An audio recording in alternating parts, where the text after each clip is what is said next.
Welcome back, folks, to another episode of Charm City Heavyweights podcast, brought to you by Great 8 Sports Memorabilia in Parkville, Maryland. I'm the host, Matt Trigger. With me, as always, is my co-host, Josh Merrill. What's going on, Josh? What's up, Matt? Coming live from the man cave. I'm excited for this one. This is going to be a good show. Yes, it is. We have a special guest. We have the former sports director of WBFF Fox 45 here in Baltimore, former Ravens PA announcer. For a long time running, 99 to 2019. Yes, and local sportscaster legend, Mr. Bruce Cunningham. How's it going, There Bruce? he is. It's going well, but you know what? If I'm a legend, you need to start running with a faster crowd. Okay, that's all. So, Bruce is one of the local sportscasters. He's been in the business for decades. He is one of the 105.7 originals at the Fan. He is experiencing some technical difficulties. We're back. There he is. But we are back. Bruce has been pretty much the voice of the Ravens home games for the duration that the Ravens have played at M&T Bank, formerly PSI. Bruce, how's everything going, man? You are living a retired life these days. I am, and it's going even better than I expected it to be. That first morning, man, when you wake up and you got nowhere to be, that's the best feeling in the world. I highly recommend retirement. Believe me, it's just been great. Somebody said, "What do you do all day?" And I said, "There's a Brian Wilson song, Busy."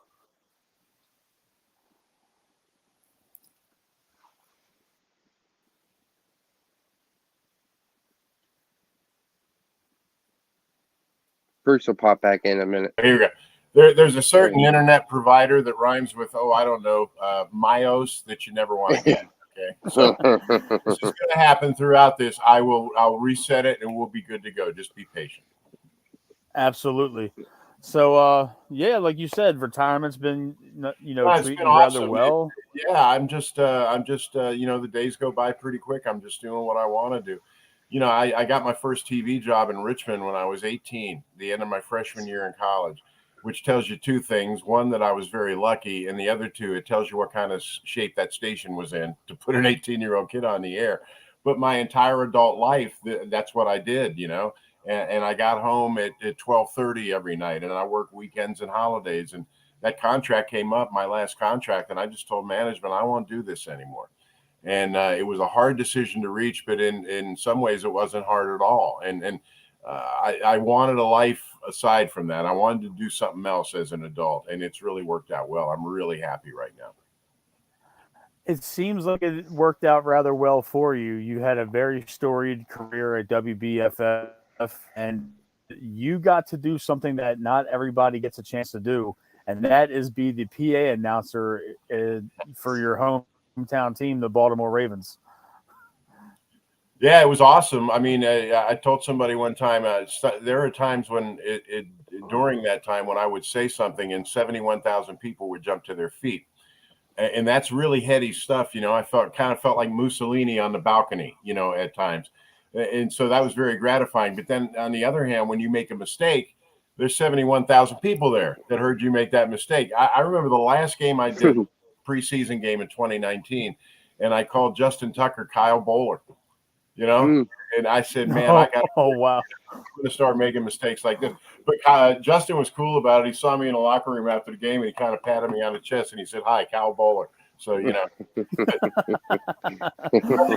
But I tell you what, a lot of people don't know, and I rarely get to talk about is I did Ravens radio the first 2 years. And the first Ravens game was a preseason game with the Philadelphia Eagles, and Garceau and myself did it by ourselves. We didn't have Matty or anybody. So that's something I can always point to also. You know, I was able to broadcast the first ever Baltimore Ravens game. Legendary stuff. Josh, I know you have some stuff that you wanted to ask Bruce, man. Go ahead and fire away. How's it going, Bruce? I only got a few questions. Good. Just a few simple questions, and then No math. last questions. No math. My last question is going to be your take on the Lamar stuff, but I got a feeling that's going to be like a long conversation. We'll save that for last. Okay. The first one's easy. What led you to Baltimore? I know you started out in Richmond. I was going to ask you about that. Yeah. But what was it about here? There's a real connection here. I started out in Richmond, and I was doing weekends. And the weekday guy at the station was a guy named Randy Blair, who ended up at WJZ. And you guys might be too young to remember, but it was 83, I think. He was playing in a charity basketball game and collapsed on a court and died when he was 32 years old. And so I had always, for that reason, I always wanted to come to Baltimore. I wanted to find Randy's widow. I wanted to find his son. And when the job at Fox 45 came up, I was trying to decide between coming here or going to Orlando. And the Randy Blair thing kind of helped tip the scales. And as it turns out, it took me years to find him, and I didn't find him until Facebook came along. But I am in connection with Marge and Billy Blair, and it's all good now. So that it was kind of a Randy Blair legacy that I even came here. The other thing was, the thing you got to understand is that local TV news is set up like minor league baseball. You know, you start small and then you start working your way up the ladder. And Randy was the first guy that I worked with that went to the big time. You know, so for that reason, Baltimore was always kind of the shining city on the hill for me. It was always my career goal. And when this thing came available, I just jumped on it with both feet and kept both feet planted for 31 years. And it was the best move I ever made. I love this town. There's something about Baltimore, even though I'm not from here, this town really puts its arms around you, you know, and it squeezes you real tight and it makes you feel like you're part of the crew. And I love being part of this crew, and I'll always be part of this crew. You know, does that make sense? Yeah. It does make sense. Absolutely. And I was going to tell you about that because I didn't know till I was researching you today that I always just thought you were from here. You sound like you're from here. You love, the local sports. I just assumed you were from here. No, I'm a military kid, a military brat, as they say. And so as a result, people say where you're from and you just smile and you say, I'm not, because you don't really have a home. I was always searching for a home. And Baltimore became that. And I'll always be thankful. He's got the accent down too. It's perfect. I'm trying. Well, I came here from Alabama, so I had another accent that I had to defeat, when I got here. Alabama was great. I covered Bear Bryant's last 3 years. And I'm down there 21, 22 years old, and Bear Bryant's calling me by my first name, so that was really cool. And then later on, Auburn came up and with Pat Dye and Bo Jackson and all those guys, and I was able to see all of that up close. Alabama in those days had a 3-year home and home with Penn State.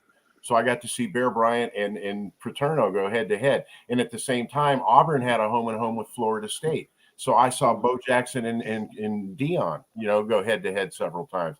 And it was just really cool. I'll tell you the most amazing story from those days. Bo Jackson's the most incredible athlete I ever saw in my life. His senior year in high school, the state track championships and the state baseball tournament were both at Auburn University, and the stadiums were side by side. Bo, and this is not a legend story. I mean, I actually saw this. Bo walked over from the baseball stadium and in his baseball pants won the state 100 meters. Wow. If I tried to tell somebody that story, bullshit. There had no way that happened, but it happened, and I actually saw it with these eyes. Wow. It's a shame how his career ended, man. It ended way too soon. Well, you can't play two major league sports. You just can't. Your body won't take it. And Bo, whenever he came to town, I'd always go down and see him, in the visitors clubhouse at Camden Yards. And the last time I saw him was with the White Sox. And he comes walking by, and you could hear that hip clicking. You could actually hear it clicking. Oh, wow. It just tore him up. But Bo has a happy ending to his story. While he was playing, his wife got a PhD, and it's a high-dollar PhD, and she can work from home. So Bo always liked to go hunting and fishing. He's a rural guy, and so they live up in South Dakota. And he gets fishing every day. So life worked out for Bo Jackson. Don't feel sorry for him. Wow, never knew that. Yeah. Wow. I'm real good at stuff you never knew. Believe me. Wow, that was good. Yeah, I That's never what knew all that. the algebra should be. You know what I mean? Yeah, he's doing good. Yeah. Yeah. So how did you land the PA announcer job? Is that something like you Well, applied for? Did you know somebody? my first professional job in this business, I did PA for the Peninsula Pilots of the Carolina League. It was an A-ball team. They're in Wilmington now. You might have heard of the Wilmington Blue Rocks. Well, that franchise used to be in Hampton, Virginia, where I lived at the time, and that was my first gig. And then I went to VCU. I was a disc jockey at the time on the radio, and I got tired of playing Afternoon Delight. You know, that summer of '76 was horrible for music. So I went to VCU. They needed a PA announcer for their basketball team. And I said, well, I can do that. So I applied and I got the job. And about halfway through the season, I feel a tap on my shoulder at halftime, and it's Randy Blair. And he said, we got a weekend job open at Channel 8. Would you be interested? And I said, well, let me think about it. Yes. And, that's how it started. So for years that went by, all my interns would say to me, well, how do you get in the business? And I'd say, I don't know. I have no idea. I just fell into it. I was really, really, really lucky in those days. And I'm very grateful for that. Yeah, I was going to ask you because you have like a quote unquote radio voice. Yeah. Like, is that something you heard growing up? No, I think, honestly, I think I was born with it. I think all of us are born with a talent, and the lucky people figure out what that talent is. And the really lucky people get to make a living at it, and so I might be the luckiest guy you ever saw sitting here tonight. Seriously. Right. Yeah, that's true. It beats working for a living, I'll tell you that. Yeah. What led you to retiring? Is it something you planned on? Well, no, that sprung upon you? I had done it for 45 years. I had been on somebody's newscast since April of 1977. And when I had to make the decision in early 2022, it was 45 years, And I figured that was long enough. Not only that, but local news has really changed. And honestly, I don't have anything to protect or anything, and I'm not trying to burn bridges, but I really don't think local news wants to do sports anymore. They're cutting it back. And let me give you an example. On our 6 o'clock newscast, I got 90 seconds. I got a minute and a half to get everything in. And then on the late newscast, I got about, I think it was 3 minutes or something like that. That's not enough time to do the job right, and plus it's to the point now where they want you to shoot your own video and all of that. And, I'm going to be 65 years old pretty soon. I don't need to be schlepping a camera around. And it just changed, and I'm not being critical of the business. It's just gone in a direction I didn't want to follow anymore. And I had all these years in. And so I figured, why be a hero? It's time to move aside. And they filled my spot with a bright young guy named Rocco Sangria, and he's doing a great job. And Morgan's still there. Morgan was with me for 11 years. She knows the Fox 45 legacy, the way we want to do things, and she's being very true to it. And now she's got this young boy to go run all over town and do her grunt work for her, so she's got to be thrilled with that. But this has really been the best year of my life. It's been a year since I retired, and I can't believe how great this is. Yeah. So was it like a hard adjustment into it? So obviously not. You're enjoying it. You're loving it. You can just absolutely loving it. All I do, I sit around and I do some chores and I wait for my wife to get home. It's a great. There you go. Life, I could do that, man. Yeah. Well, if you're Facebook friends with me, you've seen a picture of my wife, and you can see, it's not a bad life at all. Believe me. No, we follow the life of Bruce Cunningham every chance we get. We're both friends of yours on Facebook. Speaking of Facebook, we have a couple comments. A lot of our followers. Okay, a little bit of a technical difficulty. We had a solid there. Here we go. I warned you this is going to happen a few times. We're good. Let's just keep going. But yeah, that's right. Of course, with it at Fox 45, Max Morgan. Max used to have a saying when things went wrong. Max said, "You can't go back; just keep going forward." So that's what. Absolutely. It's just, it's his internet. He was talking about earlier. That dude's a legend. He can fade in and out. There we go. It's good. Bear with me. We're bearing with you. Speaking of Facebook, though, a lot of our loyal listeners and commenters, they loved watching you on Sports Unlimited. We're getting a lot of those comments.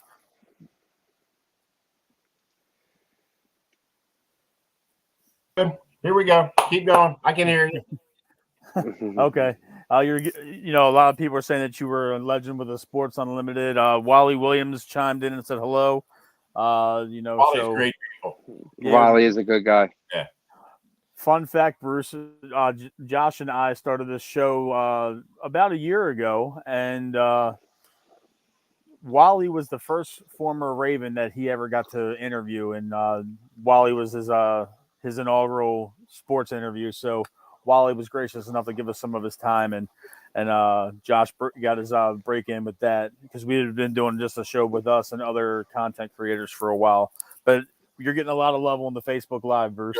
Good. And I return the love. Baltimore has been nothing but loving to me. And as far as Wally goes, Wally's one of the best people I know, And even when he was playing, we always used to gravitate towards his locker, and you'd see him on TV all the time because he was so agreeable, and he always had something to say. And then we've done a lot of work together in the years since then. Like we used to do the high school state championships together, and all of that. In fact, one year we did them and the headphones didn't work. The headsets, we couldn't hear each other.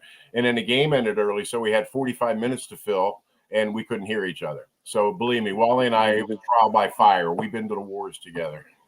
That's amazing. Josh, go ahead, man. I just wanted to kind of let Bruce know everybody's, chiming in. I'm glad they are, and thanks to everybody. I only got a couple more. Is that something, Bruce? It's a nice segue you made. Is that something like being in the locker room around those guys? Is that something you get used to, or is it still something? Well, yes, is it still exciting? I tell people all the time that you get to hang out with the players, but you got to hang out with the players. Yeah, there's good and bad to it.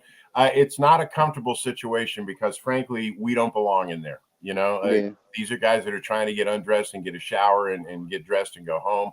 And it was never, ever comfortable. That's crazy that Bruce mentions that, though, Josh, is that, they all, want to be there, but they're not, they want to be there, but it's not always a welcome situation. And, I'll tell you an inside story since we're not on the air, since this is internet. As you know, I had a series of 4 females that I worked with my last, 15 years there. Amber Theo Harris, and then Amy Fadul, and then Kristen Brissett, and then Morgan Adsit. And I would tell every one of them, when you go in that clubhouse, there's a 6-foot stripe. There's a stripe 6 feet above the floor. Never look below that. That's hilarious. That's amazing. I didn't even know that. I mean, well, it's practical information, isn't it? It really is when you think about it. I never even thought of it that way. Hard enough for a female to be in there in the first place, but always respect that 6-foot line. Don't look below it. Wow. But the good thing is, though, my time in Baltimore, most of the athletes were really good people and easy to be around. There were some others that were really hard to be around. And I can't wait to hear this. Yeah, I want to hear this. I want to hear this for sure. There were a lot of them that were hard to be around. Mike Messina was a real jerk. No, Mike Messina was an awful person. In fact, his brother Mark, used to be on the radio here, and he's a good friend of mine. And Mark used to always say, my mom would say, I have 2 sons. One's a great person and one's a great athlete. And I remember when they had Messina and Albert Bell on the roster at the same time, that end of the clubhouse was no man's land. Believe me. Wow. That's insane. I always heard rumors of that. At the same time, the Ravens, Ozzie Newsome, from the time he took over as GM, Ozzie insisted on a personality quiz that he would give to all the rookies and all the prospective free agents and all that. In other words, Ozzie wanted to make his team jerk-proof, And so as a result, the Ravens never really had any, whereas the Orioles had a lot of them, So it's yin and yang. But with the Orioles, we just got in, we got out, and in those years, especially Messina's early years, they weren't very good. So, it wasn't like they were clamoring for airtime or anything like that. So I never figured it was that big a loss. I'll give you a story about Messina. 3 years in a row, he was the opening day pitcher. And the Orioles would always open at home, if you remember, back before the Nationals got here, in case the president wanted to come and throw out the first pitch. So they would have a Sunday workout, and then it would usually be like a Monday opening day. They would let the media come to the Sunday workout and shoot and get interviews and everything. Well, obviously, the opening day picture is an interview you want to get, right? 3 years in a row, Messina said, no, I don't want to talk to those guys. And, all you're really asking him to do is say, hi, I'm really proud. I'll see everybody tomorrow. Like that. Wouldn't even do that. And boy, that used to just drive me right up the wall. Wow. I have a question. There's a But wait, question. before you ask your question, let me say one more thing about it. No problem. To be fair about it, that's probably that nasty attitude is probably what made Messina a Hall of Fame pitcher. That's true. A certain amount of logic there. Go ahead. Okay, so one of our listeners, actually, Josh, this is from your brother Jay. How was Eddie Murray in the locker room? I wasn't around Eddie that much. And Eddie, the only time he was here was in '96. When they brought him back and he got that 500th home run and all that. But Eddie was kind of a regal presence, and you didn't really approach him. And Cal Ripken was the same way. Unless Cal had a big game or something, it was understood that Cal was going to go out that back door and he wasn't going to be available. But you respected that because at least they weren't jerks about it, So I know that a lot of my media friends, Kenny Rosenthal especially, had a lot of problems with Eddie Murray, but I never had any problems with him at all. But I've heard stories, they could be difficult. And I just think these guys, they're professional athletes. They're up against a lot of things. And I think a lot of them just ain't worried about what the media thinks about them. And I can respect that too, Absolutely. You ever have any issues with Albert Bell, Bruce? No. Yeah. I don't want to get hit, but I really don't want to get hit by Albert Bell, I tell you what, though, we had an intern that was really eager and kind of stupid. And I remember he was going to go down and get post game for us at the Orioles. And I told him, first thing you do is go right up to Albert Bell. Now, luckily, somebody clued him in, and he didn't do it. But man, I was expecting to read stuff in the paper the next day, Fox 45 turned beaten or something, While we're on the subject of the Orioles clubhouse, my curiosity isn't in a particular player that comes to my mind. Who is an Orioles player that that the fans wouldn't expect to be an absolute jerk that nobody really knew about because of a certain degree of just. I think I gave you one there in Messina. Messina was a little chilly towards a lot of people, so it kind of like blew our mind when you mentioned Messina and Bell in the same locker room because a lot of us forget they were on the same team, and they were on the same Orioles team. Is there anybody else that comes to your mind that? Not really. Not really. Those two really stand out. I would though prefer to mention who the great guys were. The guys. Oh yeah. Okay. Adam Jones. Take that too. Adam Jones was terrific. I remember. Do you remember a couple of years ago when Chris Davis had to come in and pitch? Yes. Up in Boston? Adam Jones had the locker next to Chris Davis.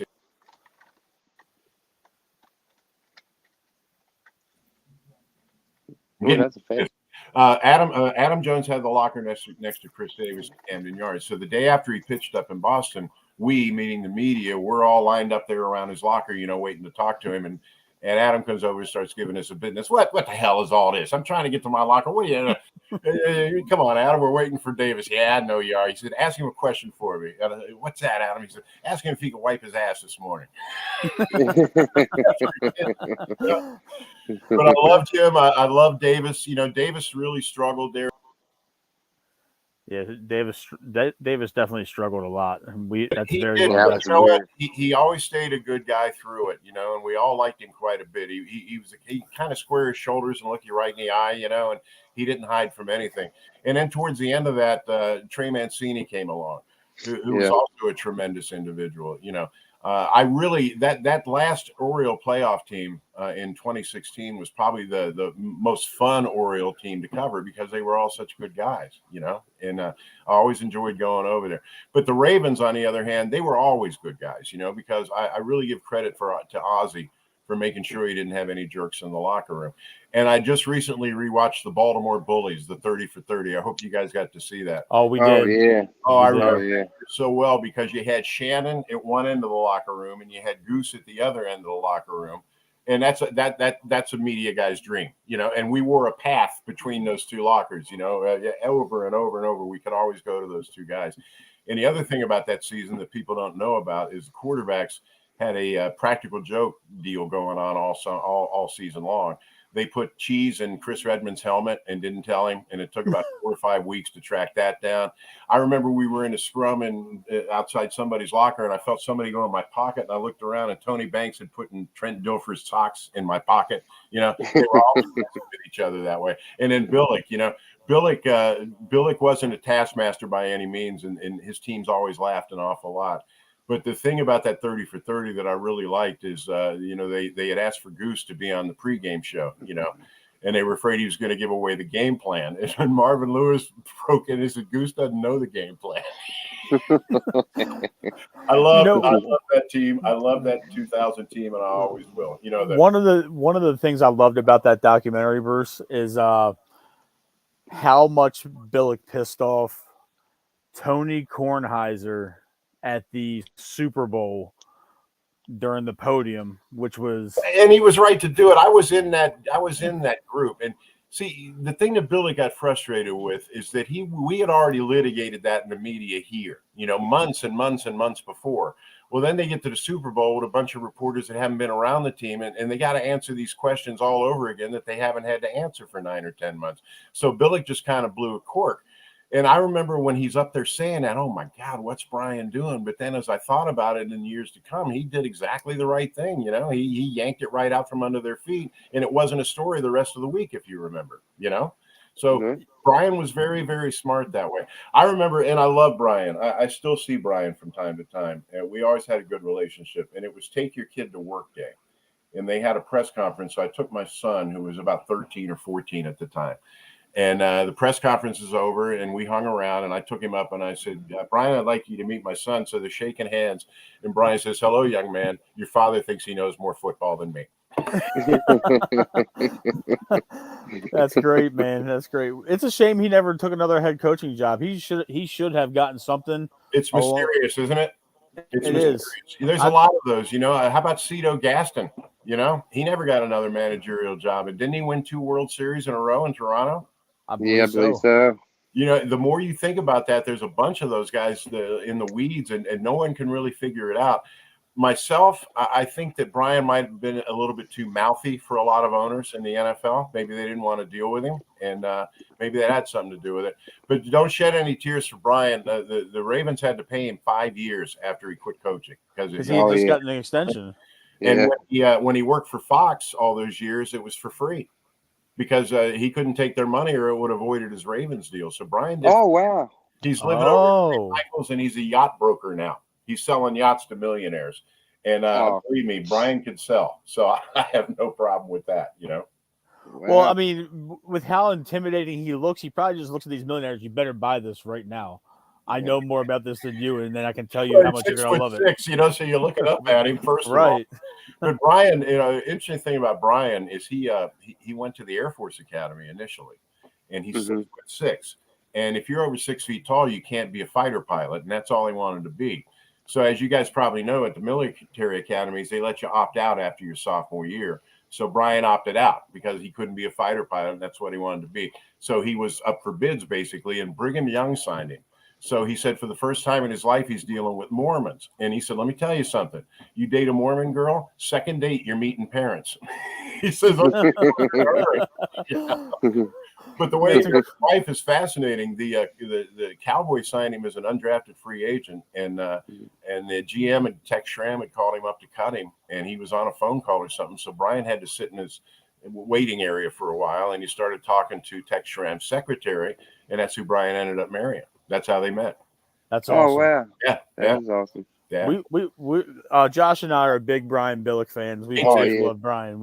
He's been. Oh he man, was great. As a kid, man, I would always remember at training camp. He would always sign he would start at the beginning and go all the way around every single. He would sign everything every time, and I've always and he wanted his players to do it too. He demanded the players meet with the fans and be in the community, and it made for a really good organization. Now, since we've been praising him, let me also praise John Harbaugh. One of the best people I know. There's not one fake thing about him. He may not always want to answer the questions you're asking, but he's not a jerk. and he's a genuine nice guy. And it was interesting. Is Super Bowl 47. With him facing his brother, they called a special press conference that week. I think that Thursday morning. Because it was such a special thing. And so John shows up early and he's got his suit on and he's shiny and his hair is combed and he's smiling. He's shaking everybody's hands. Jim shows up 20 minutes late. He's got those stupid khakis and that pin around his neck. And he's like, what are you, can we do this? And I said to somebody at the time, I said, that's the difference between those two guys right there. One was a great athlete. One wasn't. One would spend his whole life on scholarship, Jim, and one didn't. And it kind of shows in their personalities. And the Ravens have been so wise to hang on to John for all these years. It's been really successful. He always represents the team well, and he always puts out a good effort on the field. And what else can you ask from a head coach? I agree with you, and I know that a lot of Josh, he echoes the sentiment, and we talk about John a lot on our show, and we talk about John a lot, in our text messages and in all of our FaceTimes and stuff. One thing that me and Josh have noticed, and I wanted to ask you this: Harbaugh looks like he's getting increasingly more visually agitated. He used to be really good at hiding his frustration and his agitation as a head coach on the sideline and in press conferences. Yeah. Right now, it looks like he is not having a good time at all. Well, he's not. I mean, this whole situation is crazy. Think about what he's dealing with here, and he's got people like me up in his face all the time asking him when Lamar's going to show up. But I also think there's a comfort level with the job that you don't feel like you have to be all peppy and on your A game all the time. It's just part of what he does every day now. And I think he's more comfortable with it. And because he's more comfortable with it, he might show annoyance more easy. Does that make sense? It does. It does. And the thing is, we're used to seeing him in a more stoic, more, I guess, media friendly, face because he had to. But now he's the old dog, He doesn't really have to anymore. You hit it right on the nose there. You're pretty smart for a prison guard, Thanks. Don't give Josh any cannon fodder right here. hey man, but that's good. I think the world of Ozzie. I knew Eric DeCosta when he was handing out press releases, that first year. He was a low-ranking member of the organization. I'll tell you a great Eric DeCosta story. We're out there in Owings Mills in December on a weeknight waiting to do a live shot on the early news. So we're just standing there freezing, and waiting to go on. And here comes Eric. He's walking out to his car. And at the time, he said, they had tight end problems. They really needed a tight end. So he walks past. Eric, what's up? Hey, man, how you doing? I said, Eric, I need to tell you something. He said, what's that? I said, I played tight end in high school. And he paused. He looked me up and down, and he said, you could probably catch it, but I doubt you could run with it. He's scouting all the time, right? I wanted to, now that you're talking about the general managers and Josh and I love the what Eric is doing. We do criticize some things, but that's just in the nature. That's part of the game. Yeah, it's part of the game. Do you think it's a adjustment for the organization, being as though Ozzie, not necessarily for his longevity, he's going to go down as one of the greatest general managers of all time, definitely, after being one of the greatest tight ends of all time. Yes. Eric does not mind trading draft picks if it gets him what he wants. Right. And Ozzie treated them like gold. He did. He would stockpile them for years on end. Yes. Do you think that that's the biggest thing that sets Ozzie and Eric apart? Because they're cut from the same cloth in terms of being lifelong members of the organization. Yeah, and Eric learned at his knee. And so everything Eric knows about being a GM, he learned from Ozzie Newsome. Let's establish that right off the top. He is his mentor. But Eric's more of a gambler than Ozzie is. Ozzie really didn't like to gamble that way. I will also predict that he's going to make some deals between now and next Thursday when the draft starts. You watch and see.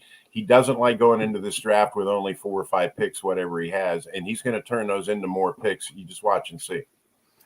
I think we've been saying that. We've been saying that nonstop. He's not going in this draft with 5 picks. Right. No, he's I not. would be shocked. I would be shocked. The guy's hands, going into the draft, because they're really serious about the draft at Owings Mills, and they don't belong to a scouting combine. They employ their own scouts. They go out, they do their own research, and that's how they end up with guys like a Dallas Thomas, or Ladarius Webb, that because their scouts have gone out and put eyeballs on them. So that's one of the keys to the Ravens being good year in and year out, is that they do their own work and they don't rely on the words of other people. Have they always been successful in the draft? Hell no. They've had a lot of busts in the draft, but at the same time, it's their work. They're going out and they're doing it themselves, and I really applaud them for that. I do. And honestly, if we're talking about draft classes and they do, we know that they put a lot into it, and we know that they have a whole department for it. And the thing is, they know more about it than we do because they're there and we're here. The biggest thing is that if you want to really look at it from an objective standpoint, Bruce, after the 2008 draft class with Joe and Ray, yeah, Ozzie had more misses than hits when it comes to collective draft classes. And then the 2018 draft really kind of saved his reputation as having a stellar draft class year in and year out. He drafted Mark, Lamar, Orlando Brown Jr. He drafted, I believe Anthony Averett was in that draft. We had 4 or 5 bona fide starters in that draft class alone, plus Hayden Hurst, who's bounced around a little bit, but he was a solid number one. I have no problem with them picking Hayden Hurst number one. I think Ozzie was getting tired towards the end, and that 2018 was his last one, and he knew it. So I think he really put a little extra oomph into that, and it really showed on the field. It really did. Ozzie was really tired by the time he gave it up. He just when the team moved here, everything was in such disarray that Art Modell basically handed him the keys. And he said, put this franchise together. And that's a lot of pressure to put on somebody. And he got him in the Super Bowl within a few years, and then got him back 13 years later. And I just think it really took a toll on him. And towards the end, I'm not saying he wasn't putting the same effort into it, because he was, but maybe his judgment had fallen off a little bit. But that last draft, you're right, it was the best ever. Speaking of drafts, I always tell people about this. The Steelers, 1974. You realize they drafted 4 Hall of Famers with 6 draft picks that year? No. That's the DiMaggio hitting streak for scouts in the NFL. That'll never be topped. They got Lynn Swann, John Stallworth, Jack Lambert, Mike Webster in 4 of the 6 picks that year. How about that? Wow, that's incredible. See, we don't really know Steeler history, but it's you should. that's an incredible thing, and looking objectively at Eric's first 4 drafts. 19, 20, 21, and last year, it seems like it's an every other year hit or miss with his drafting, and it's subjective. A lot of the guys, you can't really judge the 22 draft after the rookie year, but it seems like he hit lightning in a bottle with Kyle Hamilton. After 3 weeks, 4 weeks, it just clicked for him. And it took him a little while to get used to things. And complicating that was a brand new D coordinator who had just come out of college, even though he'd been with the Ravens for several years prior to that. Right. I just think he didn't know what to do with Hamilton, and Hamilton didn't know what to do with him. And at some point during the season, the light kind of came on, and all of a sudden you got this Swiss Army knife back there that can do just about anything on defense. And that one really worked out. Look, drafting, it's like, over the years, I work with a lot of weather guys and weather women, meteorologists, and it's the same thing. They make an educated guess as to what the weather's going to be. And football executives make an educated guess as to who's going to be able to play and who isn't. You're never going to be 100% right. You really aren't. The thing that really baffles me over the years, though, Ozzie or DaCosta, is how they are just for wide receivers. They can't draft a wide receiver to save their soul. Have you noticed that over the years? Yes, we have. Yeah. I talked to I have a lot of relatives in Western Pennsylvania, and I always tell them, well, you guys, the Steelers, can't draft a corner. They can't draft a quarterback to save their life. So it's interesting that every team kind of has a blindside spot when it comes to the draft. And with the Ravens, it's definitely wide receivers. The really successful ones, Torrey, they got him in the 2nd round. But like Jacoby Jones was a free agent, Anquan Bolden was a free agent, Derek Mason was a free agent. You want me to keep going? Because I can. Right. I'm just saying that's their path to success as far as receivers go. They can draft one. They keep trying, and I give them credit for that. In one of these years, they're going to hit because the law of averages means you're going to have to at some point. But up to this point, they just haven't. I mean, look, Mark Clayton, Rashad Perriman, Travis Taylor, who was, by the way, the stupidest Raven that there's ever been. Travis Taylor was really dumb. Oh my God! If you remember, before they drafted him, 60 Minutes did a story on him because before draft day he was already like $400,000 or $500,000 in debt. If you remember, Jeez. But I'll give you an example.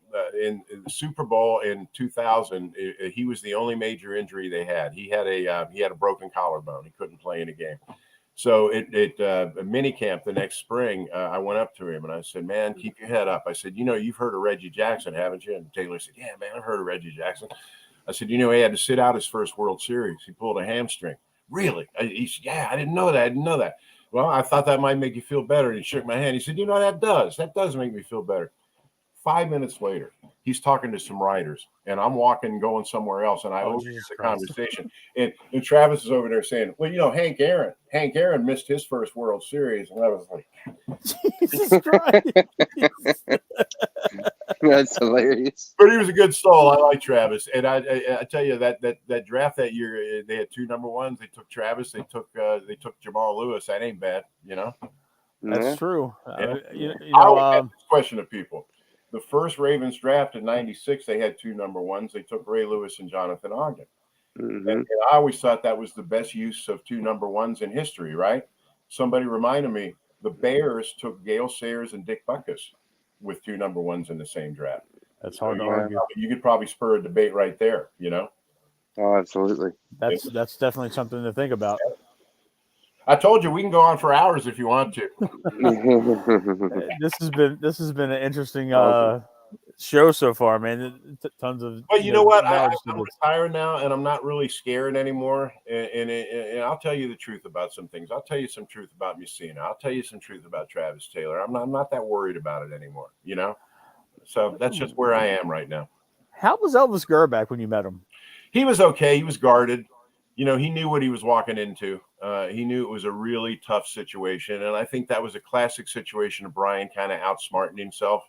Well, we can be better. Well, can you? You're really going to bring in a new quarterback for a Super Bowl team? And all of us felt that way at the time. And Gerback played okay. The situation he walked into was absolutely impossible. And I don't know of anybody who really could have succeeded in that. And if you notice, he quit that year and never came back.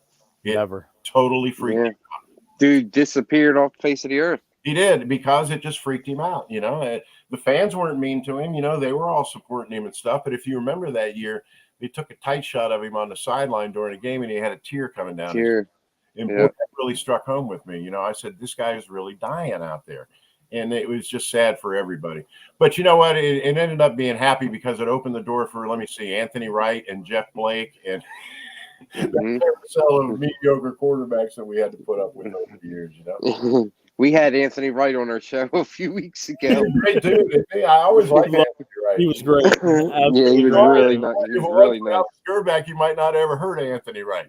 That's true. That's very true. That's very true. The franchise is good year in and year out. We're very lucky in this town. And I'll tell you, I'll take it a step further. We're a little bit jaded. We're a little bit spoiled because this always is good. We haven't had to deal with multiple years of sub 500 and a bad team.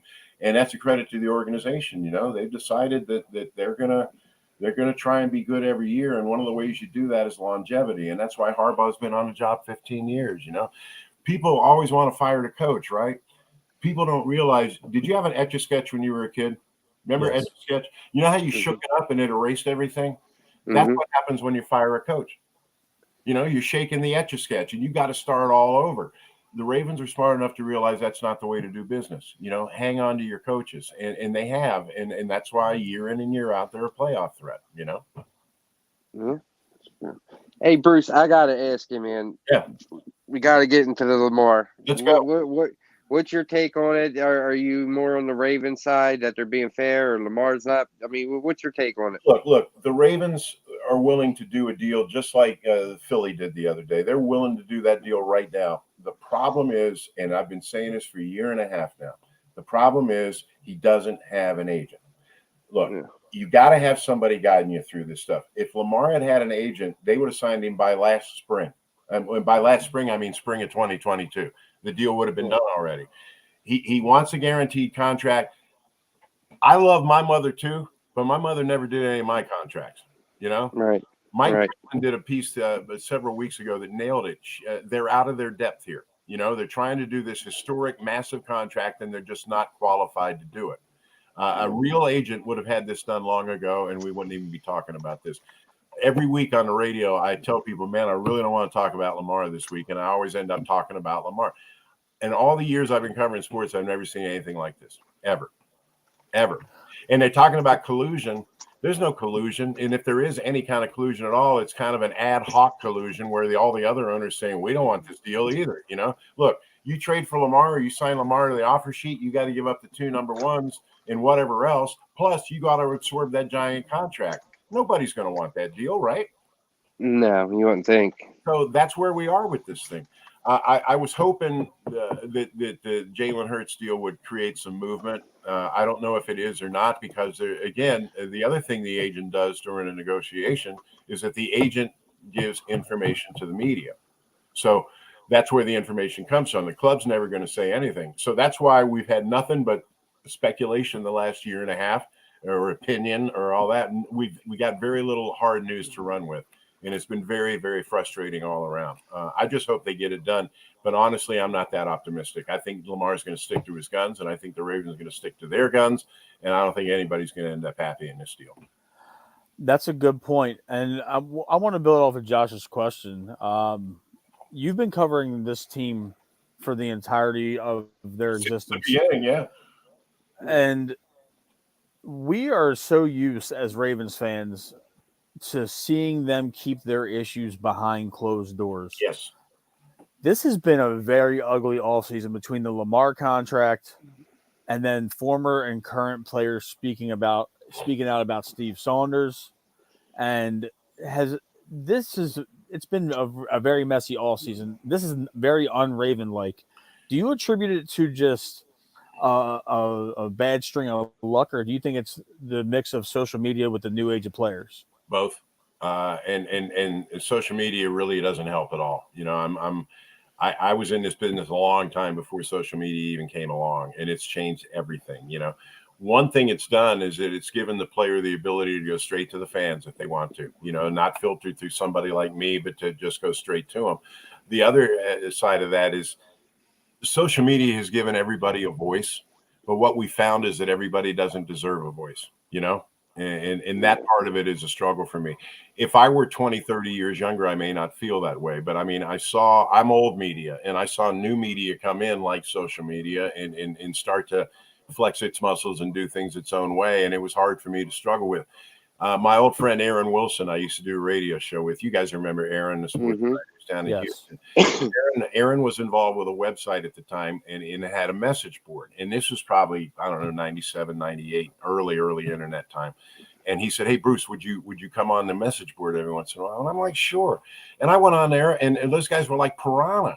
You know, they came after me like I couldn't believe, and I never experienced anything like that before. So that was my big wake up to social media. So now I kind of keep it at arm's length.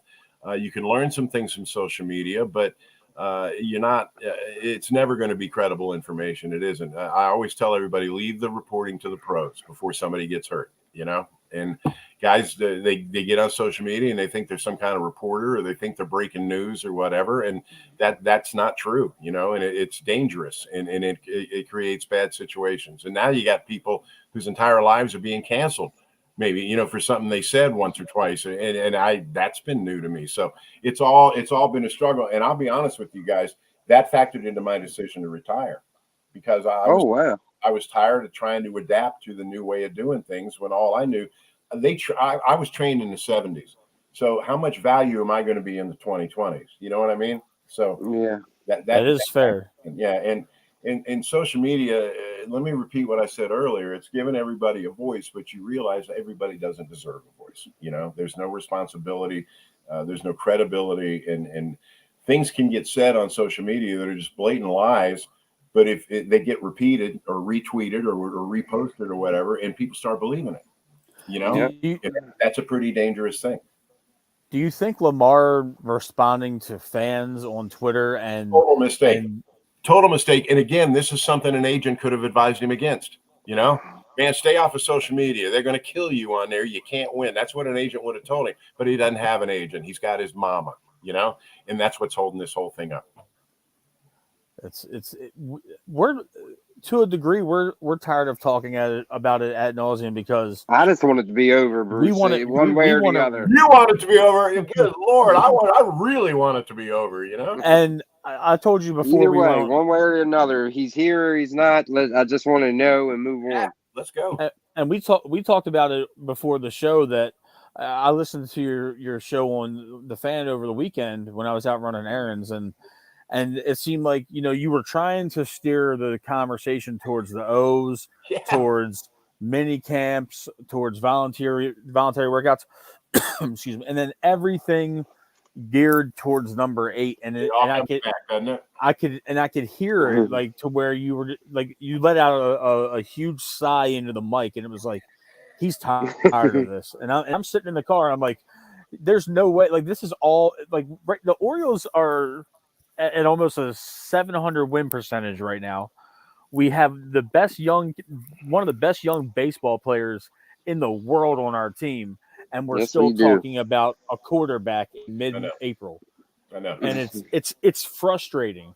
If it's frustrating because you think about me every Saturday between noon and 3, right? I have a plan for those 3 hours that I really want to stick to, but then Lamar. I don't have a damn thing to say about Lamar. No one does. It's just repeating the same old frustrations, and I get really sick of that. I just hope, as you said, one way or the other, this gets worked out. Either get rid of him or get this contract done. But until he backs off of that guarantee, nothing's going to get done because the Ravens aren't going to do that. The Ravens are competitive year in and year out because they're very well run. They know how to run a football team. And any honest observer, any objective observer would look at Lamar Jackson's career and say two things. One, he's a generational talent. He can do things no one else can do. But two, he runs the ball. And a running quarterback is going to get hurt. And if you start guaranteeing contracts to running quarterbacks, you're going to get your salary cap tied up for the next 5 to 7 years. And that's not a good way to do business. It really is. You become the Browns, if you do that. That's why I thought it was so funny the Browns broke that barrier and gave the first guaranteed contract out because they couldn't run a corner store, the Cleveland Browns. But the Ravens don't want to be the Browns. And so that's why they're holding fast too. So at the very beginning of this, you asked me who I'm siding with, and I didn't think I was siding with anybody, but I'm probably siding with the Ravens because I think they're taking the sensible approach here. Yeah, and the injury question, it's legitimate. He's been hurt. So look, it's gone from opinion to big fact. Risk. It's a big risk. Yeah, no one has that opinion anymore because you have facts to point to. He's been hurt the last 2 years, and his defenders will come out and say, well, he didn't get hurt running the ball. Guy fell into him, or whatever the reason is. He got hurt. Yeah, doesn't matter. The case against a guaranteed contract, in my opinion. But then again, the Ravens very rarely ask me for advice. So and the thing that what I think when I'm listening to this, he just turned 26. He's starting to be injury prone. The injury bug is starting to get him. And I've mentioned this on the show, and so has Josh Bruce. Is that in 2019 when he had his MVP year, he was yanked in 5 games in the fourth quarter, and he sat out week 17. So there's an equivalent of over 2 games missed, plus the bye week, and then the Chargers stifled us in the playoffs by putting 8 DBs on the field. Then 2020, he has COVID once or twice. He's dodgy about 2020 year. You can just throw out for every year. That was just just for conversational purposes. 2021, he hurts his ankle. He misses the playoff game, I know he came back for the playoffs, but he misses the last 5 or 6 games of the regular season in 21, and then last year he misses the last 6 plus the playoff game. Now you're talking about sinking an annual average of $50 million a year into him, and you might not even have, right. Look and the Orioles with Chris Davis. Look how long they're going to have to pay him. The Ravens are in this situation, because they have a salary cap and baseball doesn't. You just tie up your cap for years. And the thing is, we had Daniel Wilcox on the show not long ago, Bruce. Another great guy. He's awesome. Yeah. He was really nice. He's along the thought process that Lamar is still outrunning everybody on the field. Now that's a former player's perspective. Mm-hmm. What we're seeing on the TV and at live games, when Lamar, I can't remember who he was talking to, but he did an interview where he said that from the age of 24 to 25, he picked up 30 pounds almost, and he grew an inch and a half. Mm-hmm. And that's unheard of for somebody in their mid-20s, especially an athlete. And it seems like it's slowed him down to the point now where he's not the fastest dude on the field anymore. Possibly. He might be. I also don't think he's completely healthy, and he hasn't been for years. With Lamar, it's all about the feet and the ankles and the calves and the thigh, and the knees. And I just don't. I think he's gotten too banged up to have that burst that he used to have. But let's go back to 2018. What a wondrous thing that was to see. I always tell people this, when I was in middle school and high school, I was living in Virginia, and we had a team in the ABA called the Virginia Squires, and they signed a rookie named Julius Erving, and they had him for 3 years. And I would go see Dr. J play, and I would walk out of that building thinking to myself, I just saw things I've never seen before. And I never had that feeling again until I saw Lamar Jackson play live. He's that kind of talent. I just wish he'd hire an agent tonight, and just get somebody in here. If he hired an agent right now, they'd have that deal done by the end of next week. He just doesn't know the territory. He doesn't understand the process, and there's no one there to guide him. And Eric DaCosta, if he had any hair, he would have pulled the rest of it out by now, they got to be so frustrated they don't know what to do. They're trying to do it the right way, and here Lamar's trying to invent a new way to do it. Well, there ain't no new way to do it. There isn't. Get an agent, have him make you a deal. Everybody ends up happy. Nobody's happy right now, are they? These press conferences are getting tougher to watch because of the frustration. Yeah, I'm glad you mentioned that, because I wanted to make sure I talked about that tonight. I like Chad Steele. I've known Chad Steele a long time. But if you're a journalist going to a Ravens press conference, it ain't Chad Steele's job to tell you what questions you can and can't ask. You don't work for the Ravens. You don't. Eric DaCosta and John Harbaugh have taken questions before. They know how to handle themselves up there in front of the cameras. I just thought that whole thing was out of line on the Ravens' part, to interrupt the press conference. No questions about Lamar. You got journalists in there. Journalists ask questions for a living. They're going to ask those questions. Prepare yourself. Don't try to stop them from asking them. Chad Steele's been under fire, not necessarily by anybody of nationwide prominence. Yeah.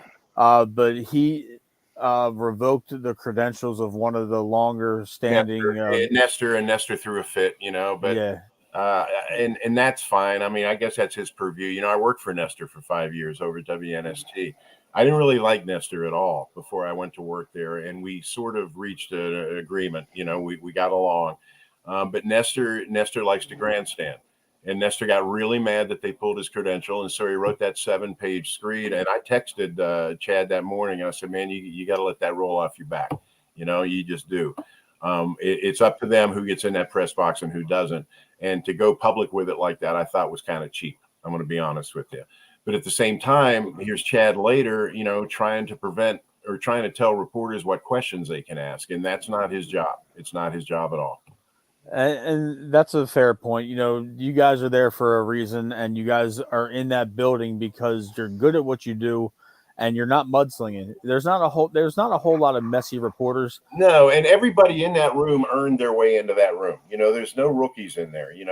These are mostly people that have been around a while and understand the rules and understand how it all works. So I was real disappointed in them for that whole episode. Like I said earlier, Harbaugh and DaCosta can handle themselves. They don't need Chad Steele out there running interference for them.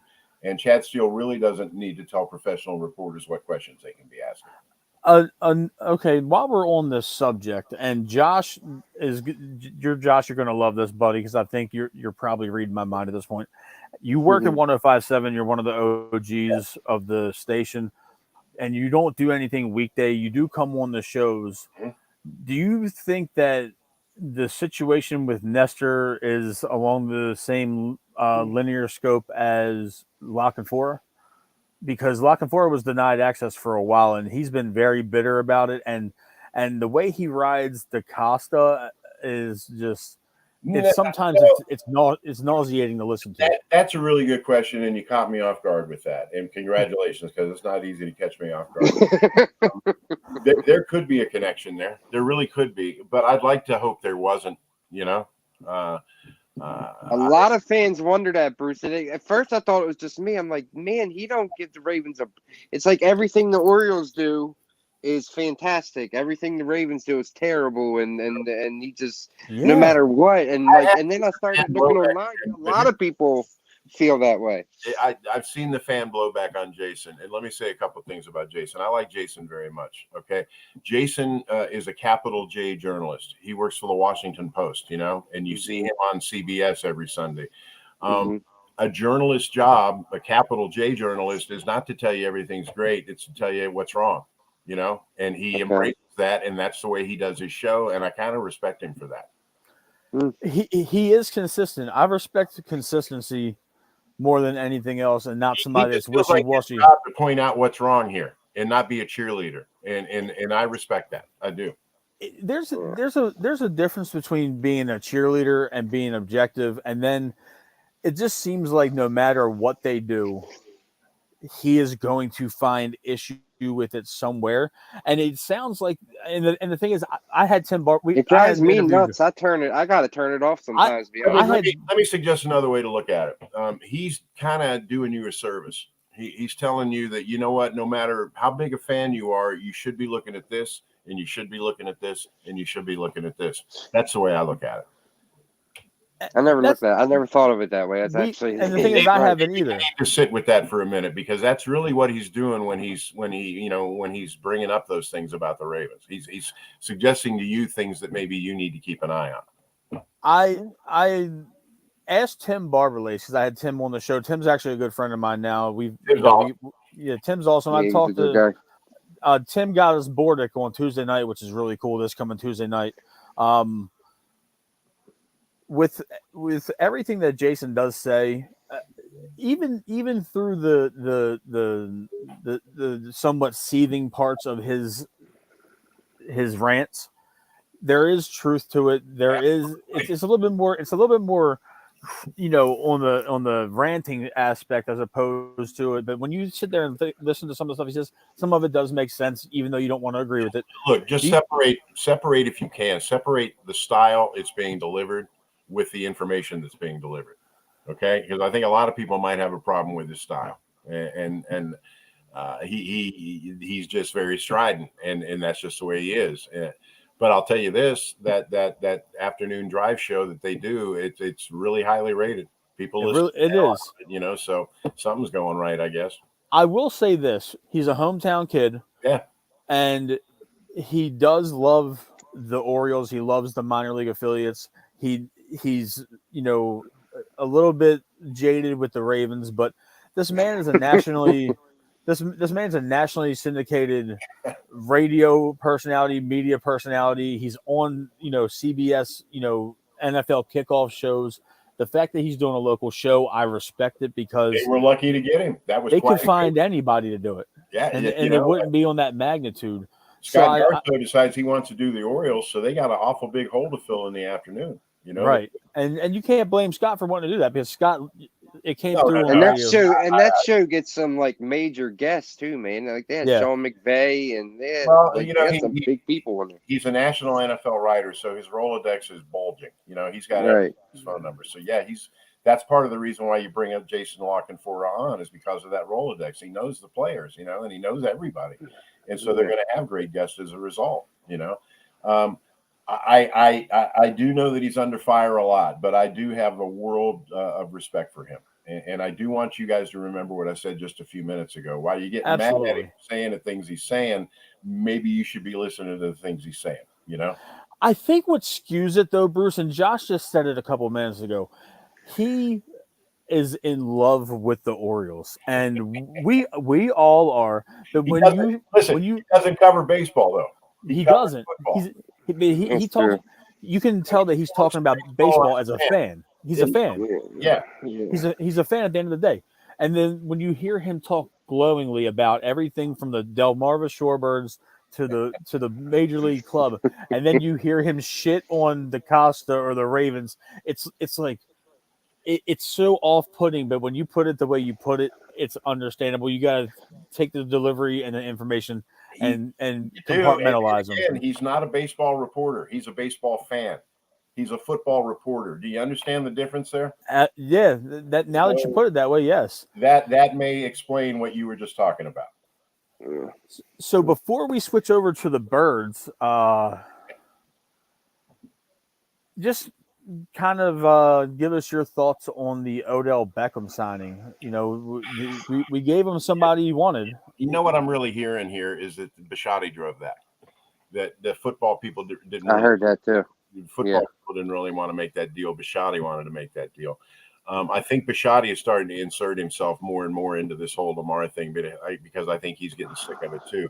And to take that a step further from what I'm hearing, and I have no confirmation on any of this, but I hear he's getting really tired of being the owner of the Baltimore Ravens.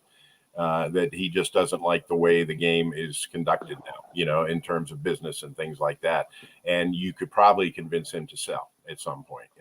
Wow. I think he's fed up. You know, this isn't. We talk all the time that these aren't the Art Modell, Kevin Byrne Ravens anymore. You know, they aren't. I mean, it's a whole new world there. And he came in under Art Modell, and he learned the game from Art Modell, and it's not like that anymore. And I think he's just getting sick and tired of the whole thing. I think he's really sick and tired of this Lamar Jackson thing, and I think that had a lot to do with bringing in Odell Beckham. But you could bring in Odell Beckham, you could bring in Paul Warfield, you could bring in Lynn Swann right now, and unless you're going to guarantee his contract, it ain't going to make a damn bit of difference to Lamar. Because it seems because from the outside looking in, with Lamar partying with Odell after the announcement, that's fine. They're probably friends, you know. They can go out and have dinner and all of that. I mean, absolutely. But you know, speaking of lock and four, he says there's no way that Odell signs here if there's no, you know, unspoken, you know, unwritten guarantee that Lamar's the quarterback. And he may be right. He may be right. And Odell sat up there at the press conference and said all the right things. You know, no, I don't know if he's going to be here or not. I kind of feel the same way Jason does. I don't think that Odell would have signed if he thought he wasn't going to play with Lamar. But on the other side of that coin, he only signed a 1-year deal, didn't he? If you take away, I mean, it's a 1-year deal in its essence, because there's void years, and then a lot of his guarantees are rolled out. He might not be here in 24, but we're going to be paying him until 25. Yeah, essentially. Right. I don't know how that works. Because with all that, you know, do you realize their cap guy is a former player? They're the only team in the league. Pat Moriarty was a running back for the Browns in, I think, 79. Or 89 rather. You could look it up. But he's the game, and he's very good at managing the cap. But when you get into these kind of numbers, I don't think that cap can be managed, you know. And the Ravens are scared to death to fall into this dead money pit that a lot of teams fall into and become an also-ran for years on end, because that's just not their culture. This whole thing's frustrating. At the very beginning of it, I really thought they were going to trade him. You know, I really did. But as I said earlier, in terms of a trade, if you're a potential trade partner, you not only have to give up several number ones and maybe a couple of starters, but then you got to assume that giant contract on top of that. And Miami's owner's stupid enough to do that. I think Jimmy Irsay's stupid enough to do that with the Colts, and the guy in Atlanta's stupid enough to do that. But there aren't many other stupid owners in the NFL. And I think Lamar is painting himself into a corner here. And I really hope at some point he's going to look back on this and say, you know, I handled that wrong way. You know, I think his ego's taking a big hit right now. Possibly, but the thing you need to understand about money is that these guys in pro sports are very competitive by nature. They're also competitive about money. And if player X gets this amount, player Y is going to look at player X and say, well, I'm better than him, so I should be getting this. And that's how the salaries escalate over the years. You know, that's kind of how it works. And that's exactly the case in Lamar Jackson's situation. The damn Browns ruined everything for everybody. Thanks, Cleveland. Yeah. Appreciate it, you know. So putting a cap on the Lamar talk, we dedicated about put the 15 cap on the minutes. Lamar talk though. Seriously, I mean, is it ever going to end? I don't think. No. Just for the One show comment purposes. from any of the three of us, and all three will be right back into it talking about it. So let's talk Stay away from it. this dynamic, hard-fighting baseball team in Baltimore right now. It is awesome. It is so much fun watching these guys right now. This is why I like it so much. Mike Elias came in, and he said, "You're going to have some pain. There's going to be some real bad years coming up. But at the other end of it, you're going to see what our plan was, and you're going to see this thing start to bear fruit." He looked us right in the eye and told us that, didn't he? He did. Yes, he did. Come true. See, he was very, very honest with the fan base from the very, very beginning, which took some guts to do, and he's come through. He's true to his word. And now the questions are going to come: how long can the Orioles hang on to him? Because obviously he's got the golden touch. He knows what he does. So we'll see. The big thing you know about the Orioles is that prior to the Nationals, the Orioles were a major market franchise. They were a big market team. But once the Nationals moved to Washington, the Orioles became a small market team. So it's not like they have a lot of money to throw around or any of that. So you got to be a little bit smarter running this franchise. And Elias was the perfect choice. You can bang Angelos all you want, but Angelos is the one that pulled the trigger on Elias. And that looks like a genius move right now, doesn't it? It does. It does. So I want to. We need somebody to split this debate. Josh is under the thought process that this is still a rebuild and that we're still I agree. Possibly okay. Thank you, Bruce. Let me explain. Guys like Santander and Hayes and Mateo, those are trade pieces right now, because you got so much talent in the minor leagues. It's got to have a place to play, that you're going to have to get rid of these guys at some point. They're standing in the way of other really great players. Jackson Holliday sitting up there in Aberdeen. He's a shortstop, isn't he? Well, that's not too good for Mateo, does it? And you got all these outfielders, Colton Cowser and people like that. They've got to have a place to play too.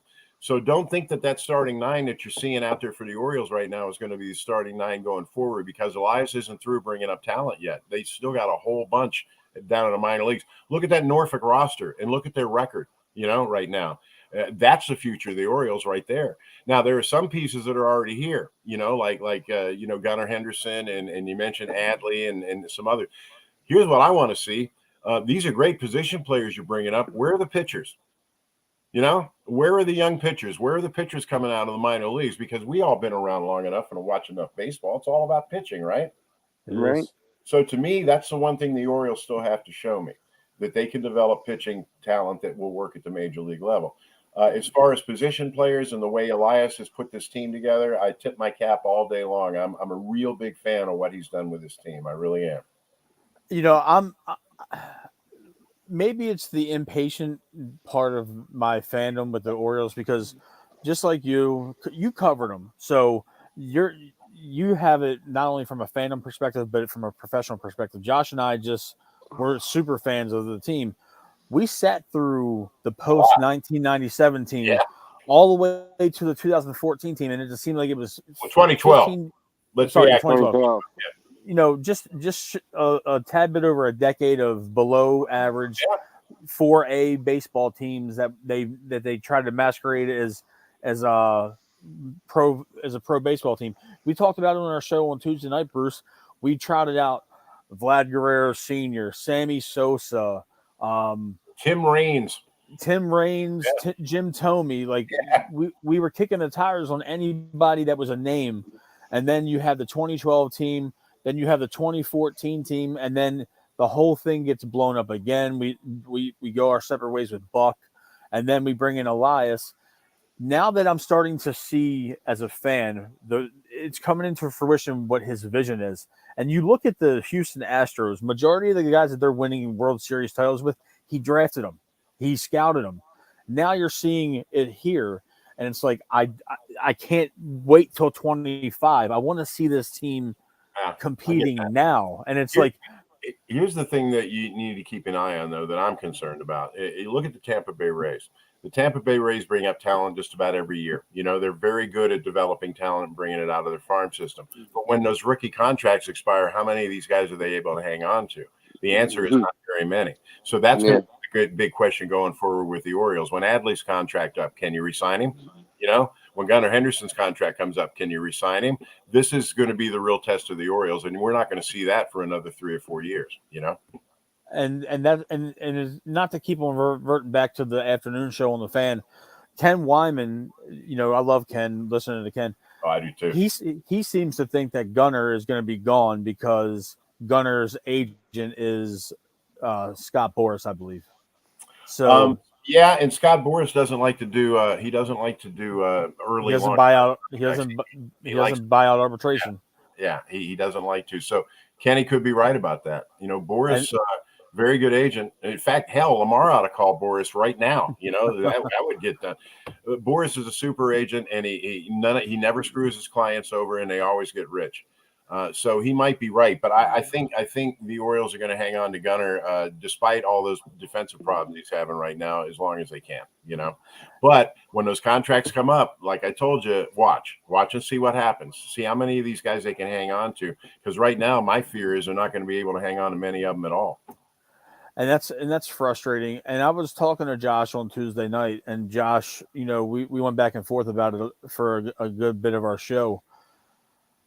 I know Milwaukee's doing well right now. It's still early in the season, but if we're in contention come July and we are buyers, I'm convinced that Corbin Burns is the front end of the rotation starter that we need on this team, amongst other guys out there. But don't forget, you got Means coming back too. Yeah. That's true, but what are you getting out of Means? I don't know, but the Tommy John surgery, if you look at the history of it, it's been pretty successful, for most guys. And I'm willing to keep an open mind on Means. And if you want to look at that Oriole rotation as a whole, you gotta factor Means in. You really do, because he will be back at some point. And he's as good a pitcher as he is in the American League right now. So you get Means back, and he's good. And if you can get Rodriguez straightened out, you're about halfway there. But I still, like I said earlier, I still want to see more pitching talent come out of the minor leagues. So the position players have been great. We can all agree on that. Show me some more young pitchers. Is DL Hall starting to worry you? Yep. And so is Rodriguez. Rodriguez, I don't know what his problem is, but you can't start a game in the second inning. You got to go out there for the first inning. And the first inning has been killing him. And it was the same thing in spring training. That's why he got sent down to Norfolk to start the season. There's something going on between the years that he's not ready to be a major league pitcher yet. He's got all the stuff. He's got all the pitches. He's got the ability, but it's not working up here. And that's the hardest thing to coach, that part, But DL Hall's another example. You start or you're reliever. How are you going to use him? What are you going to do? These are the questions as far as pitching goes that the Orioles haven't answered for me yet, and I really need answers on that. As far as position players go, and offensive players and defensive players, they've answered those questions for me. Answer the pitching questions now. That's the next phase. I was curious on where you stood with DL, because DL, it seems like he's been here for a very long time. He has, and again, I think it's between the years. It's just hard.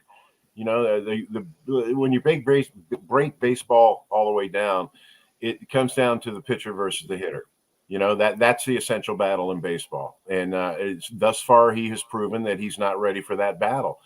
And I don't know how much time in the minor leagues fix that or whatever, but he's very frustrating. He's got to be frustrating for the Orioles too. You figure Rodriguez and DL Hall, that's two pretty good building blocks, But right now they're not building anything. So I don't know if it takes patience or whatever, but we've been around long enough to know that, it's great to have offense, but you got to be able to get guys out, if you want to win in baseball. Remember the 2016 playoffs when the Orioles went to the Elite Championship Series? They were a clearly better team than the Royals, but the difference there was that the Royals pitched like gods in that series, and they just completely handcuffed the Orioles. And that's what championship baseball is about. It's about pitching. And right now, the Orioles aren't holding up their end of the deal when it comes to that. It seems like every other year the Orioles either struggle with their starting rotation or their bullpen, and we can never really get them aligned on the same page for a season. It's either we have an elite lights out bullpen, or we have a really good starting rotation and the bullpen falls apart in games. And right now, so far, it's a little bit of a mix of both, but I'm leaning more towards the bullpen just not being what it was a year ago. Well, and Rich Dubroff, I have him on my show every Sunday from BaltimoreBaseball.com, and Rich is a good friend of mine and really knows the game. And Rich was cautioning people all winter long. He says, don't assume that bullpen is going to be as good as it was last year, because everybody saw them win 83 games. Well, they should win 85 or 90. And Rich says, yeah, but on opening day, they got 0 wins. Don't assume they're just going to be better. But the bullpen hasn't been better. But the really shocking thing to me has been the defense. Their defense has been killing them just as bad as the bullpen has been killing them. And we're not used to seeing that from the Orioles, are we? We're not. And now that's a great lead-in statement there, Bruce. I want you to kind of break the tie on another argument that Josh and I have, and you wouldn't know it by listening to us, but we're best friends. Well, that means you really should argue like hell then if you're best friends. Oh, we argue. What is your stance with Urias and Gunnar for third base? Gunnar is under contract longer. Gunnar is a better prospect. Thank you. Well, but let me say something about Urias, though. Urias is a Gold Glover, and Urias has a lot of pop in his bat, and Urias could help just about every team in the major leagues.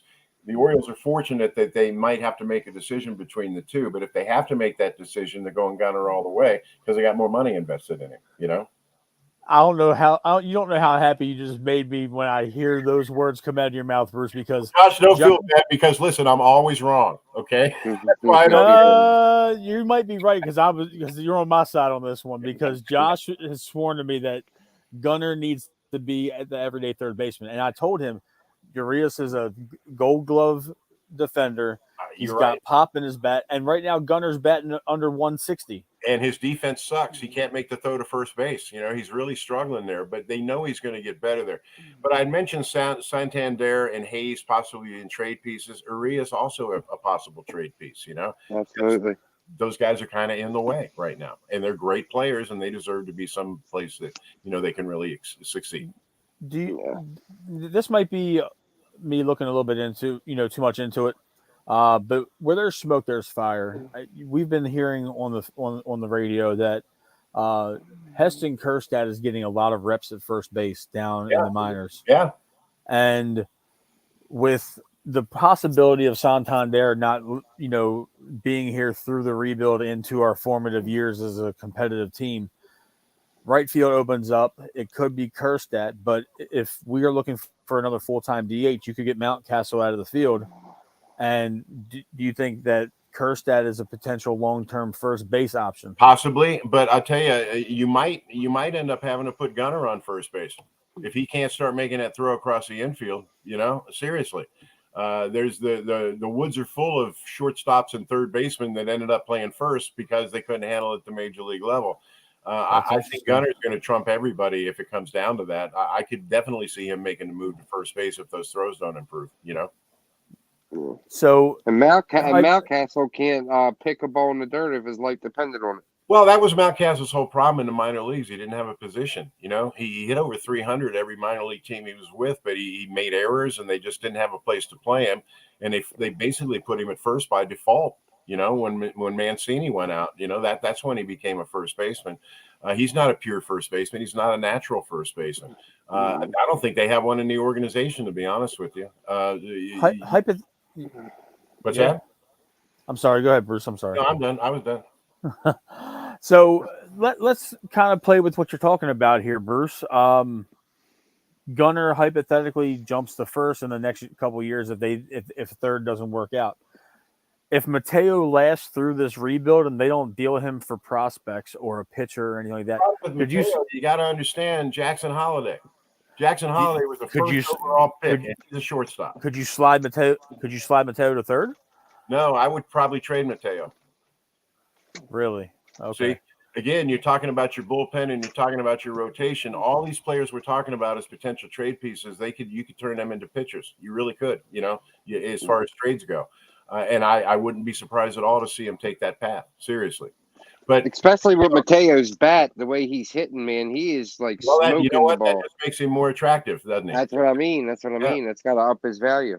But don't ever forget that Jackson Holiday is banging on the door right behind him, and he was a number 1 overall pick, and he's going to play. So good for Mateo. He's rejuvenated his career, and wherever he goes, I hope he has a great career. But I don't think he's going to be here. And I like the guy. Don't get me wrong. Do you think Jackson's going to have the same trajectory minor league wise as Manny, where he's in there for a year? Possibly. But again, it depends on what happens with Mateo. If Mateo keeps playing well, then that gives them the Orioles the luxury of maybe leaving Jackson down an extra year if they want to, and really get him ready. I think Mateo's more in control of that than anybody. Out of all the outfield prospects that we have down in the minors, that Josh and I talk about this a lot. Theoretically, you have 2 outfield spots, which are the corner outfield spots, that are going to be up for grabs because like you said, Hayes is a trade candidate, Santander is a trade candidate, and Santander's his bat has fallen off from the last couple of years. So he's still a legitimate 20-25 home run a year guy, which means he absolutely. Regardless of how he's hitting at any given time. I think to answer your question, if I'm anticipating your question correctly, Kalzer and Kjerstad. Kalzer had 4 hits the other night for Norfolk, and he's hit everywhere he's been in the minor leagues, and the Orioles are absolutely head over heels in love with him. So those would be your 2 answers, if you need 2 more outfielders. Another question is going to be center fielder. What do you do about Mullins? Mullins' contract's coming up, and Mullins is a perennial all-star who played in the World Baseball Classic for the United States. He's going to be expensive. So that's going to be really the first of the rebuild, the first real test the Orioles have had to belly up and sign a big contract. So I would be watching that one with great interest to see how they handle that. So theoretically speaking, obviously, if we are out of the price range for Cedric Mullins on an extension, do you? I don't know. Just it's Stowers or McKenna at this point. Possibly, But, again, don't make the mistake of looking at the 2023 roster and think that it has anything at all to do with absolutely. Absolutely. They'll come up with something. They'll figure something out. I mean, I'm too big a believer in Elias to think that he will let the whole thing fall apart. But I really am not sure the Orioles have the wherewithal to sign Mullins when he comes up, when they've got all these other guys just 2 or 3 years behind him that they're going to have to sign. Because I can't remember what publication it was, but on the internet. But if Mullins kind of levels out from last year as opposed to 2021, and he's around that 275, 280, and a 15 and 15 guy or 15 and 20 guy at the leadoff spot, they're projecting him to get anywhere from $7 to $10 million a year. And right now, I don't think the Orioles are going to. You know what? The Orioles would love if it was only $7 to $10 million a year. Baseball salaries are completely out of control. Mullins could be a $25-30 million a year guy, depending on who comes after him. That's true. Baseball's lost its mind when it comes to money. They really have. But believe me, if they thought they could get Mullins for $7 or $8 million a year, they would sign that thing tonight. He's going to be way more expensive than that.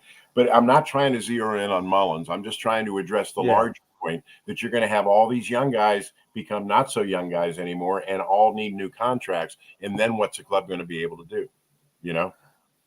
That's true. Just look at Tampa Bay. Like I said, look at all the talent that Tampa Bay has developed that had to go elsewhere because Tampa Bay doesn't have the means to re-sign them. I'm afraid that the Orioles might be in the same situation. That's the terrible part of being a fan is the business side sometimes. But at the same time, I'm going to enjoy the hell out of 2023. I'm going to watch them every night. So am I. Love it. I love every second of it. It's like you look forward to the Orioles coming on again. When for so many years you just flick it on, they're losing, flick it to something else. Now I watch every second excited. Well, that's another advantage of being retired, man. I couldn't flick it off before. I had to sit there and watch every inning, every pitch. Yeah. Oh, man. My biggest pet peeve, and I talked about this on the radio a couple of weeks ago, visit Sarasota, or they need a new commercial real bad. That man, oh man, how many years have we seen that in a row now? And all those years I was getting paid to watch it. Yeah, God. I mean, she's a pretty girl and everything, but come up with something else. It drives me crazy. But that gets back to what I was saying about having to watch them all the time, every inning. You guys watch it for pleasure. It wasn't. It was business for me, and it just drove me crazy. And I think I'm probably happier than just about anybody that they're starting to win again. But they're in the same situation as the Ravens in the AFC North. That American League East isn't going away. You're always going to having to be pushing the boulder up the mountain every single year, and it's never going to be easy for them. And I feel sorry for them. But what are you going to do? Man, can you imagine if they were in the American League Central? How much easier things would be. They might be in first place right now, but you're not going to be able to change it. The Yankees are going to be the Yankees, the Red Sox, and the Blue Jays, and it's tough. It's tough year in and year out. While we're on the Orioles, and before we wrap the show, hey, you got me for an hour and a half already. This is pretty good, Yeah. What do you think of the Orioles home run celebrations and just the celebrations in the dugout in general? Love it. It's just young guys having fun, and I'm all for that. The sprinkler, the home run funnel. I like when they're showing emotion in baseball, because that's one thing about baseball. Like, there's no emotion, but I like that, man. It makes it more fun. I love it.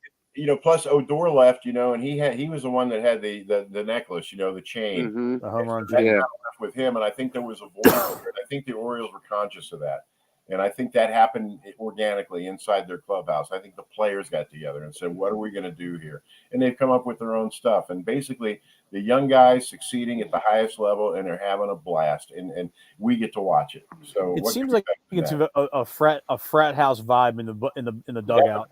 Because they're all about that age. Everybody in that clubhouse is 25 or under, just about, And remember when you were that age, all I did was screw around and have fun, and they're doing that and they're winning on top of that. What a great our early 20s were a little crazy. Kidding? Before we let you go, Bruce, one thing that it came up a couple times on the Facebook Live and questions. As throughout the course of your career as a Baltimore sportscaster covering both teams, what is your favorite moment in your career? If you can't choose one, it's fine. But what sticks out to you the most? Let me give you two or three. All right. The first was when they closed Memorial Stadium in 1991. In those days, when it came to productions and all of that, the Orioles couldn't do anything wrong. And that thing they put together where all the old players ran on the field and they played the Field of Dreams music and all of that really moved me. That was my first year here. And I remember we all left Memorial Stadium that night thinking, oh, man, this is bad. We're going to miss this place. And then opening day the next year, we walked into Camden Yards and we're like, this is nice. Screw Memorial Stadium. So that was one. The other one was that first Super Bowl in 2000 because it happened so quickly, and we were without football for so long. And then they were able to do it within 5 years, which is remarkable if you think about it.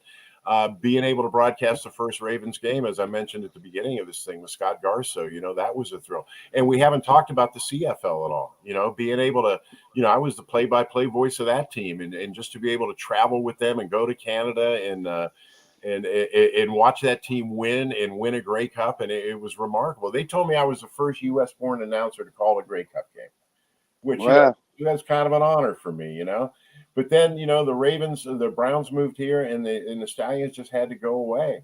And I've had so many people say, I think they could have coexisted. No, they couldn't have. Let's say Matt or Josh, let's say you own a mom and pop hardware store.